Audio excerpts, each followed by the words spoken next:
ஒரு ஊரில் ஒரு கணவன் மனைவி வாழ்ந்துட்டு வராங்க. அந்த கணவனுக்கு வந்து லாட்ரி சீட்டில் வந்து 1 கோடி ரூபா பரிசு விழுகுது. ஆனால் அவனுக்கு வந்து அந்த விஷயம் வந்து அவன் மனைவிக்கு தெரியும்.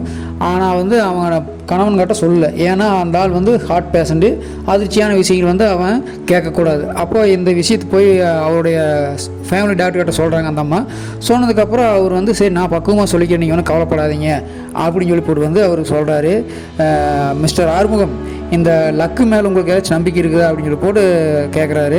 யார்? அந்த ஆள் பேர் தான் ஆறுமுகம். அப்புறம் அவங்ககிட்ட இப்படி கேட்குறாரு யார்? டாக்டர். அந்த அதான் அந்த ஆள் வந்துட்டு சொல்கிறாரு, எங்கே சார் ஏழைக்கெல்லாம் பரிசு விழுகுது, நமக்கெல்லாம் விழுகுமா, நாங்களாம் ஏழை தானே அப்படின்னு சொல்லி போட்டு சொல்கிறார். யார்? அந்த ஆறுமுகங்கிற ஆள்.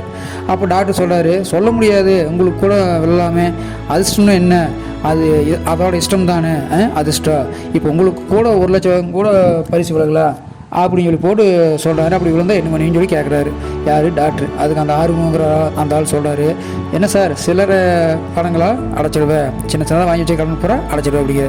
சரி 10 லட்சம் கிடச்சா காரு வீடு இதெல்லாம் வாங்குவேன் அப்படிங்கிறான். சரி 50 லட்சம் கிடச்சின்னா வெளிநாடு போவேன், பேங்க்லலாம் டெபாசிட் பண்ணுவேன் அப்படின்னு சொல்லி போட்டு ஆறுமுகம் சொல்கிறாரு. அப்போ அந்த டாக்டர் வந்துட்டு சரி 1 கோடி கிடச்சா இன்னும் வைங்க அப்படின்னு சொல்லி போட்டு கேட்குறாரு. அந்த ஆறுமுகம் அந்த ஆள் வந்துட்டு சொல்கிறாரு, என்ன சார் விளையாடுறீங்களா, உண்மையிலே 1 கோடி விழுந்துச்சுன்னா உங்கள் வாய் முகத்தம் தான் விழுகிட்டு அதில் 50 லட்சம் உங்களுக்கே தந்துடுவேன் அப்படின்னு சொல்லி கூட அந்த ஆள் சொல்கிறாரு. இதை கேட்ட டாக்டரு, வாட், எனக்கா 50 லட்சமா 50 லட்சமா அப்படின்னு அப்படியே அவருக்கு அட்டாக் வந்துட்டு சுற்றி துப்புன்னு கீழே விழுந்துட்டாரான்.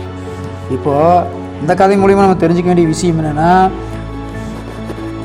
ஒருத்தர்கிட்ட நம்ம பேசுகிறப்போ நம்மளுடைய கெப்பாசிட்டி என்ன, நம்ம நிலைமை என்ன ஆகுது அப்படிங்கிற தெரிஞ்சுக்கிட்டு போய் பேசணும். இல்லாட்டி கடைசியில் அது நமக்கே கூட வினையாக அமையலாம் அப்படிங்கிறத நல்லா தெரிஞ்சுக்கணும்.